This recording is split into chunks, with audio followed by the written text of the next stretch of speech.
Marty and Karen were heading to their son Kevin's boot camp graduation. See, Kevin followed in the footsteps of his family's military history. His father, Marty, was in the Army, and his two older brothers were in the Army, and now it was his turn to graduate. And when they got there, they could see Kevin. He was over there, and he was in his unit, standing there. He looked so young, so strong and grown up. He had his fatigues on, tan-colored fatigues, tan boots, short hair, gray. He just looked so grown up. The official end of the war in Iraq was 12/31, as Karen had mentioned. And I remember the day that it actually was announced because that was my 10-year wedding anniversary, March 18th, 2003. My husband and I were on a Caribbean cruise, and we were having a drink before dinner when we heard the announcement. That was 9 years ago. So today we're going to look at a few things, look back at the war in Iraq. I'm going to talk about a few statistics, let you know what happens to soldiers when they return, and then give you a few ideas on action. Since this is a speech to inspire you, I have something to do when we leave here. 1.5 million soldiers served in Iraq. Of the 1.5 million, 4,500 were killed. And of that 4,500, 2,500 were under 25 years old. Now, the Iraqi civilian number is anywhere between 100,000 and 600,000 because they did not track casualties. So we don't know for sure. 32,000 soldiers were injured, and the war cost approximately $1 trillion. So those are kind of some facts. So a soldier graduates from boot camp, they serve their time, and they come back. Now what? What happens? Well, there's basically two groups of soldiers. There are the reserves, and the reserves are people who have a day job, they're deployed, they go back to a day job. Sometimes the job is there when they come back. Sometimes they go back to the same company, but it's not the same job because the company couldn't hold that job open. And sometimes they have no job at all because the company had to replace them, and they're unemployed.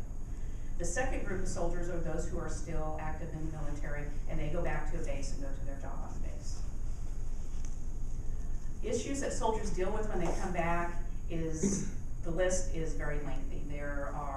There's a transition from being in active duty and coming back home. That transition is massive. It's massive for the soldier, it's massive for the family, it's difficult all the way around. There's PTSD and soldiers who have lost their limbs and severe brain damage and financial problems that military families have, and it's just overwhelming. I thought, what in the world am I going to speak about? I really didn't know. So I thought I would talk to some veterans and get their opinion. So I spoke to 3 veterans who are still active in some way or another in their military roots. The first person was Marty, the person I highlighted at the beginning. And as I said, Marty was in the military as well as his 3 sons. And he currently volunteers for a family readiness group, also known as an FRG. And what the family readiness group does is they're assigned a unit, a reserve unit, and when those soldiers are deployed, this FRG is a support system for the families that are here. So if a car breaks down, they help find a repair person, or they give people rides, that type of thing. The second person I spoke to was Ray, and Ray's the president of the VETS organization within Sprint. It's a volunteer organization, and they look at issues that are related to vets and the people employed in Sprint. And the last person is Dave, and Dave is employed at the base here in Leavenworth. So what I asked them was like, how can people help? I was really excited to talk to them. And I thought they were going to say, Maureen, I am so glad that you asked. And here are 3 things that are just great. Well, it didn't happen that way. So I spoke to them each individually, and they each really just kind of collectively gave me a blank stare. Because there's not a list, right? It depends on all kinds of situations. So as I spoke to them more, it really came out that it's the individual one-on-one time, the one-on-one items that mean the most. They resonate with people. Those are the ones that stick. So take a look at the list that I handed out to you. Here's some ideas. Now these first ideas, here's some ideas of items that you can do. The first three are kind of high level items. The first is care packages. So if you feel like sending a care package, or if you're part of a group that'd like to send a care package, this website, you can either buy them pre-made even if you want to, or they give you ideas on what to send in the package. The second one, and the VA hospital is right here in Kansas City. It's at I-70 in Linwood. They could always use some help. You can volunteer your time, or they always collect items that you can donate for people, for their patients. So it could be anything from a magazine to chapstick, socks, underwear, those types of things. And the last thing is just educate yourself. Memorial Day is in May, and Veterans Day is in November. You can go see the Liberty Memorial. You can go see the World War I Museum at the bottom of Liberty Memorial. You can go visit the Vietnam Veterans Memorial at 43rd and Broadway.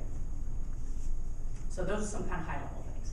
Now, the next ones are things, one is you can do today, and the other two are things you can do in the near future. Today, Wounded Warrior Project has a Facebook page.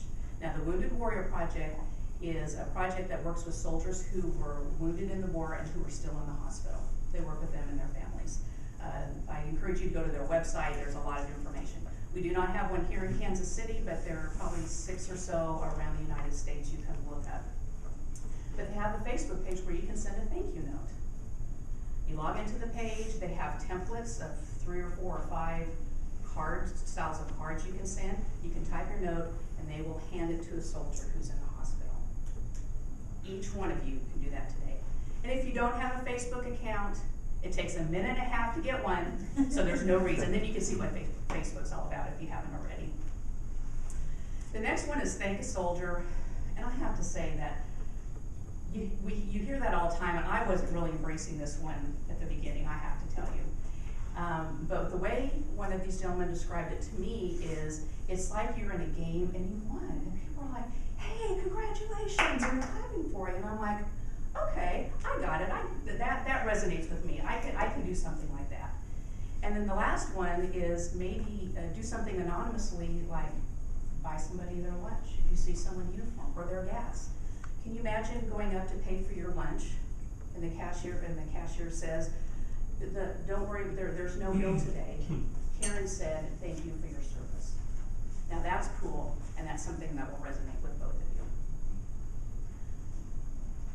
When I was thinking about this speech before I did any research, it was going to be emotional. I was going to have videos, and we're all going to be crying. It was going to be great. But as I got into it, I found out it's the quiet moments and the individual moments that really make a difference. So I challenge each of you to go to Facebook today and send a card. That's my challenge to you. And if you see a soldier in the next month or two, buy him lunch, thank him, then thank them for their service. Now back to Marty and Karen. They were standing in the field waiting for Kevin after graduation, and he kind of ran by. He's like, Mom, Dad, I'll be right back.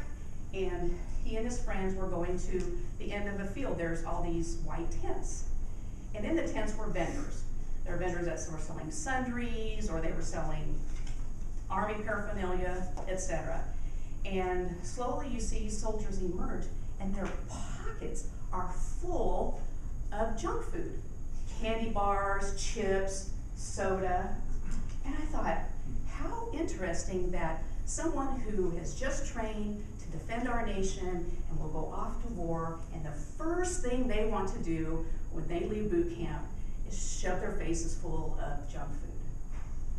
It just tells you that they are really not that far from that little boy or that little girl inside of them.